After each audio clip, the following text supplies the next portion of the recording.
I just think of our kids watching all of this. Nightly news, day in and day out. And I just wonder, I've got 4 young kids. Oldest about to turn 12 this weekend. And what they're growing up to. In a world where we're so divided, these kids increasingly fearful, isolated, disconnected. And we're teaching them that. And it doesn't have to be that way. I think we owe our kids a deeper sense of respect, and all of us as adults a responsibility to disregard this false separateness. We're so much more in common as a state and a nation than we give ourselves credit for. I've been all over the state of California over the last many years, but notably in the last 9 months.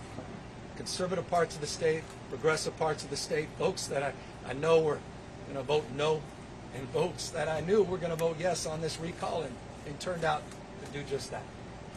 But one thing that's universal, everybody wants to be respected. Everyone wants to feel some connection to one another. We all certainly in this pandemic want to feel safe, protected. Those are universal values. And I think about just in the last few days, and the former president put out saying this election was rigged. But democracy is not a football. You don't throw it around. It's more like a, antique vase. You drop it and smash it in a million different pieces. And that's what we're capable of doing if we don't stand up to meet the moment and push back. I said this many, many times on the campaign trail. We may have defeated Trump, but Trumpism is not dead in this country. The big lie, January 6th insurrection, all the voting suppression efforts that are happening all across this country, what's happening, the assault on fundamental rights, constitutionally protected rights of women and girls. It's a remarkable moment in our nation's history.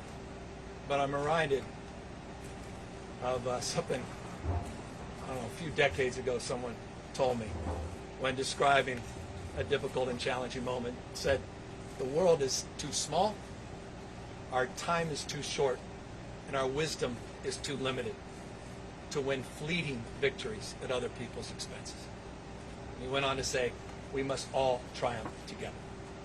So in that spirit of recognizing and reconciling this moment and trying to understand what's going on, not just here in this state, but all across the United States of America, I just want to say this.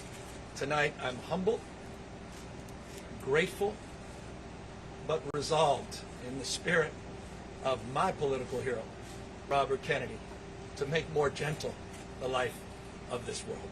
Thank you all very much, and thank you to 40 million Americans, 40 million Californians, and thank you for rejecting this recall. Good night, everyone.